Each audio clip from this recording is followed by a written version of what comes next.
سورۃ الحج۔ بسم اللہ الرحمن الرحیم۔ یا ایھا الناس اتقوا ربکم ان زلزلۃ الساعۃ شیء عظیم۔ یہ فزع الاکبر جس سے کہ ختم ہو رہی ہے سورہ انبیاء، اسی کے تذکرے سے یہ شروع ہو رہی ہے سورہ حج۔ اے لوگو ڈرو اپنے رب سے، تقوی اختیار کرو اپنے رب کا، یقیناً قیامت کا زلزلہ بہت بڑی شے ہوگا۔ یوم ترونہا، جس دن کہ تم اس کو دیکھو گے، تذہل کل مرضعۃ عما ارضعت، بھول جائے گی ہر دودھ پلانے والی جسے وہ دودھ پلاتی تھی۔ یعنی واقعہ یہ ہے کہ حیوانات میں جو بھی دودھ پلانے والا کوئی جانور بھی ہو تو اسے بھی اپنے بچوں کے ساتھ جو انس ہوتا ہے، اور خاص طور پر انسانوں میں پھر ماں کی محبت اور شفقت اور ممتا جو ہے وہ اپنی جان دینے کو تیار ہوتی ہے، اپنے بچے کی آنکھ نہیں آنے دیتی۔ لیکن وہ سخت ایسا دن ہوگا، ایسی سختی ہوگی کہ دودھ پلانے والیاں اپنے دودھ پیتے بچوں کو بھول جائیں گی۔ وَتَضَعُ كُلُّ ذَاتِ حَمْلٍ حَمْلَهَا، اور دہشت کا عالم یہ ہوگا کہ ہر حاملہ کا حمل گر جائے گا۔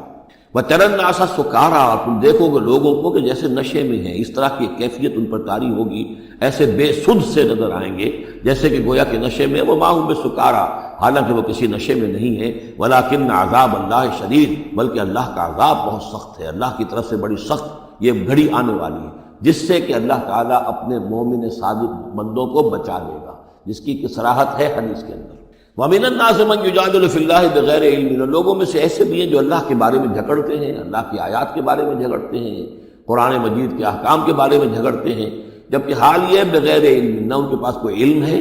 وَيَتَّبِعُ كُلَّ شَيْطَانٍ مَرِيدٍ، اور وہ پیروی کر رہے ہوتے ہیں، صاف نظر آتا ہے کہ ہر سرکش شیطان کی پیروی کر رہے ہیں، پیروی کر رہے ہیں۔ ان کے عمل کو دیکھو تو مغرب کی نقالی کر رہے ہیں، ان کی ہر ایک چیز کی جو ہے انہوں نے اپنی زندگی میں اختیار کی ہوئی ہے، پورا جو ہے مغربی ان کے اوپر تہذیب کا غلبہ ہے، ساری اقدار، لیکن باتیں بڑھائیں گے قرآن کی طرف سے اور حدیث کی طرف سے، اور انکار حدیث ہے اور فلاں یہ ہے، اور قرآن کا تو نتیجہ یہ نکلتا ہے، وہ نہیں نکلتا ہے، اور یہ اجتہاد کیا جانا چاہیے، اور قرآن مجید جو ہے یہ تو اب کتاب جو ہے موسیدہ ہو گئی ہے۔ یہ باتیں بھی کہی گئی ہیں کہ کوئی ایسا بھی ہمارا جو نظام ہونا چاہیے اجتہاد کا جو قرآن مجید کو بھی اوور رول کر سکے۔ یہ باقاعدہ رائے موجود ہے کہ قرآن مجید میں بھی جو صریح احکام آئے ہیں وہ بھی ایک خاص قوم کے لیے، خاص وقت کے لیے تھے، یہ ہمیشہ کے لیے نہیں ہے۔ تو بڑے بڑے دانشور، بڑے بڑے جو اسکالرز ہیں، بڑی بڑی ڈگریاں ان کے پاس ہیں، میک گل سے لے کر آئے ڈگریاں۔ ڈاکٹر فضل الرحمان صاحب آئے تھے تو میک گل سے ڈگری لے کر آئے تھے، جنہوں نے جو وحی کے بارے میں کہا تھا کہ یہ حضور کا بھی کلام کہا جا سکتا ہے، اس کو اللہ کا بھی کلام کہا جا سکتا ہے، باقی فرشتے کی کوئی حیثیت نہیں ہے۔ یہ ساری باتیں ڈاکٹر فضل الرحمان کہنے والے تھے۔ میک گل سے انہوں نے یہودیوں سے آ کر ڈگریاں حاصل کی تھی انہوں نے، اور انہوں نے جو بھی بہت سے اور دانشور بہت سے موجود ہیں اس وقت دنیا میں کہ جو ویسے سمجھے جاتے ہیں کہ بہت وہ اسلامی اسکالرز ہیں، ٹاپ کے اسکالرز ہیں، وائٹ ہاؤس میں بھی انہیں طلب کیا جاتا ہے۔ یہ جو سید حسین نصر ہیں، ایرانی ایک ہے، اب وہ رہ گئے ہیں جن کا ڈنکا بج رہا ہے زیادہ، ورنہ پہلے یہ ہے کہ یہ دو تھے، سید حسین نصر بھی تھے اور ڈاکٹر فضل الرحمان بھی تھے پاکستان کے۔ لیکن وَمِنَ النَّاسِ مَن يُجَادِلُ فِي اللَّهِ بِغَيْرِ عِلْمٍ وَيَتَّبِعُ كُلَّ شَيْطَانٍ مَرِيدٍ كُتِبَ عَلَيْهِ، اس شیطان کے بارے میں تو یہ بات لکھ دی گئی ہے، طے کر دی گئی ہے، أَنَّهُ مَن تَوَلَّاهُ، کہ جو کوئی بھی اس کی دوستی اختیار کرے گا، فَأَنَّهُ يُضِلُّهُ، تو وہ اسے گمراہ کر کے رہے گا، وَيَهْدِيهِ إِلَىٰ عَذَابِ السَّعِيرِ، اور پہنچا کر رہے گا اسے اس جلانے والے دوزخ کے عذاب میں۔ یا ایھا الناس، اے لوگو، ان کنتم فی ریب من البعث، اگر تمہیں کوئی شک ہے کہ کیسے دوبارہ زندہ ہو جائیں گے، کیسے اٹھا دے گا اللہ تعالیٰ، تو تمہیں اشکال پیدا ہوتا ہے تو جو ہم تمہیں ایک مثال سے سمجھاتے ہیں۔ فَإِنَّا خَلَقْنَاكُم مِّن تُرَابٍ، سوچو ہم نے تمہیں مٹی سے پیدا کیا، اس لیے کہ باپ کے بھی جسم میں اگر نطفہ بنا ہے، منی بنی ہے، کہاں سے بنی ہے؟ خیر غذا کہاں سے آئی تھی اس کی؟ ساری غذا تو مٹی سے آئی ہے، زمین سے ہے، وہ سب کچھ ہے۔ گوشت کھایا ہے تو بکری نے جو کہاں سے غذا لی تھی؟ زمین سے لی تھی۔ تو تمہاری جو تخلیق ہے سب کی ابتدا میں جو ہے وہ مٹی سے ہے، من تراب ثم من نطفۃ، پھر وہ نطفے کی ایک شکل بنی، ثم من علقۃ، پھر تم ایک علقہ کی شکل میں تھے۔ اس علقہ کے بارے میں بعد میں عرض کروں گا، ابھی میں اس کا کوئی ترجمہ نہیں کر رہا۔ اس کا ترجمہ عام طور پر جمع ہوا خون کیا جاتا ہے، یہ ترجمہ صحیح نہیں ہے۔ ثم من مضغۃ، پھر یہ کہ وہ ایک لوتھڑے کی طرح تھا، گوشت کا ایک لوتھڑا سا تھا، مخلقۃ وغیر مخلقۃ، پہلے اس پہ کوئی نشانات تھے ہی نہیں، پھر اس لوتھڑے کے اوپر نشانات آنے شروع ہوئے، معلوم ہوا کہ یہاں سے یہ بازو نکلیں گے، یہاں سے یہ ٹانگیں نکلیں گی، اسی کے اندر جو ہے یہ آثار شروع ہو گئے۔ لِنُبَيِّنَ لَكُمْ، تاکہ ہم تمہیں کھول کھول کر بیان کر دیں۔ یہ جو بھی سٹیجز ہیں، جو ایمبریونک جو سٹیجز ہیں، اس میں واقعہ یہ کہ اس کے بارے میں کیتھل مور کا میں قول آپ کو سنا چکا ہوں، جو تعارف قرآن کا میرا لیکچر تھا، کہ ان چیزوں کے بارے میں حیران اور ششدر ہیں جو اس وقت امبریولوجی کے سب سے بڑے ماہر ہیں، جن کی ٹیکسٹ بکس جو دنیا کے اندر سب سے زیادہ مستند مانی جاتی ہے، کہ ہم حیران ہیں کہ یہ ساری چیزیں قرآن مجید نے کیسے کہی ہیں، اور یہ بالکل ایگزیکٹ جو ہے تعبیر ہے ان سٹیجز کی کہ جو رحم مادر میں انسانی جنین جن سٹیجز سے گزرتا ہے اس کی اس سے زیادہ صحیح تعبیر ہو نہیں سکتی۔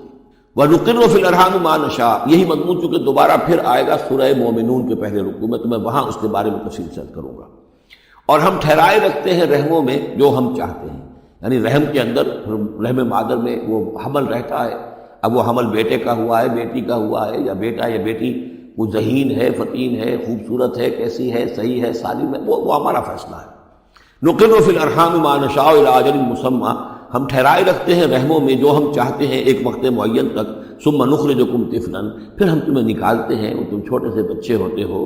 ثُمَّ لِتَبْلُغُوا أَشُدَّكُمْ، پھر تم اپنی پوری جوانی کو پہنچتے ہو، قوت کو پہنچتے ہو، وَمِنْكُمْ مَن يُتَوَفَّىٰ، تم میں سے وہ بھی ہے کہ جو پہلے ہی ان کا انتقال ہو جاتا ہے، انہیں قبض کر لیا جاتا ہے، انہیں اللہ تعالیٰ لے جاتا ہے، وَمِنْكُمْ مَن يُرَدُّ إِلَىٰ أَرْذَلِ الْعُمُرِ،